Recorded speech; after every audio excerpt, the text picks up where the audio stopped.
বরিশাল-৪ আসনের মেহেন্দিগঞ্জ উপজেলার কাজিরহাট থানার দাঁড়িপাল্লার নির্বাচনী প্রচারণায় বাধা ও নেতা-কর্মীদের উপরে হামলার প্রতিবাদে আজকের এই সংবাদ সম্মেলন।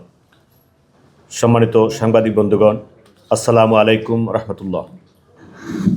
আসন্ন ত্রয়োদশ জাতীয় সংসদ নির্বাচনের প্রচারণার শেষ দিনে অর্থাৎ গত ৯ তারিখ গতকালকে বরিশাল-৪ আসনের মেহেন্দিগঞ্জের কাজিরহাট থানার আন্দারমানিক ইউনিয়নের পূর্ব আন্দারমানিক কলকুটি মাদ্রাসার সামনে বিএনপি তথা বাংলাদেশ জাতীয়তাবাদী দল বিএনপি নেতাকর্মীদের হামলায় ৭ জন জামাত কর্মী গুরুতরভাবে আহত হয় এবং ১২টি মোটরসাইকেল ভাঙচুর ঘটনার তীব্র নিন্দা এবং প্রতিবাদ জানিয়ে আজকের এই সংবাদ সম্মেলন। গতকাল সোমবার ৯ ফেব্রুয়ারি ২০২৬ নির্বাচনী প্রচারণার শেষ দিন সন্ধ্যায় আন্দারমানিক ইউনিয়ন জামাতের সভাপতি মোহাম্মদ শহীদুল ইসলামের নেতৃত্বে দাঁড়িপাল্লার নেতাকর্মীরা ইউনিয়নের ৩ নম্বর ওয়ার্ডের কলকুটি মাদ্রাসা এলাকায় প্রচারণা করছিল।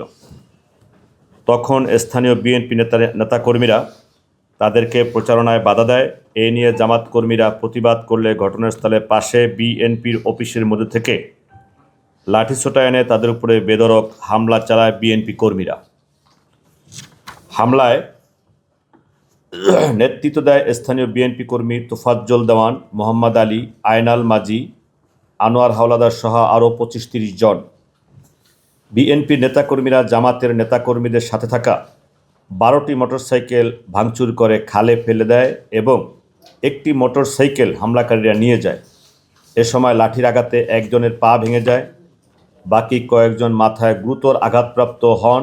আহত কয়েকজন পাশের দোকানে এবং বাড়িতে আশ্রয় নিলে সেখানেও তারা হামলা চালায়। এক পর্যায়ে জামাত নেতাকর্মীরা সেনাবাহিনীকে ফোন দিলে সেনাবাহিনী এসে তাদেরকে উদ্ধার করে। আহতদের মধ্যে আশঙ্কাজনক ২ জনকে বরিশাল শেরেবাংলা মেডিকেল কলেজ হাসপাতালে প্রেরণ করা হয়। বাকি ৫ জনকে হিজলা উপজেলা স্বাস্থ্য কমপ্লেক্সে ভর্তি করে চিকিৎসা দেওয়া হচ্ছে।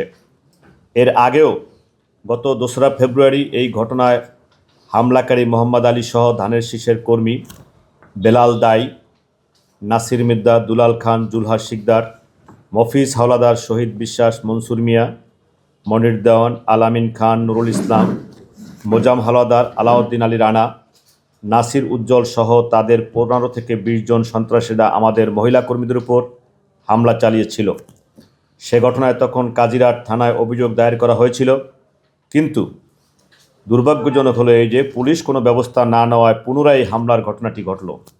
আসন্ন জাতীয় সংসদ নির্বাচনকে সামনে রেখে এহেন কাজ নিশ্চিত রূপে সুষ্ঠু ও নিরপেক্ষ নির্বাচনী পরিবেশকে প্রশ্নবিদ্ধ করে।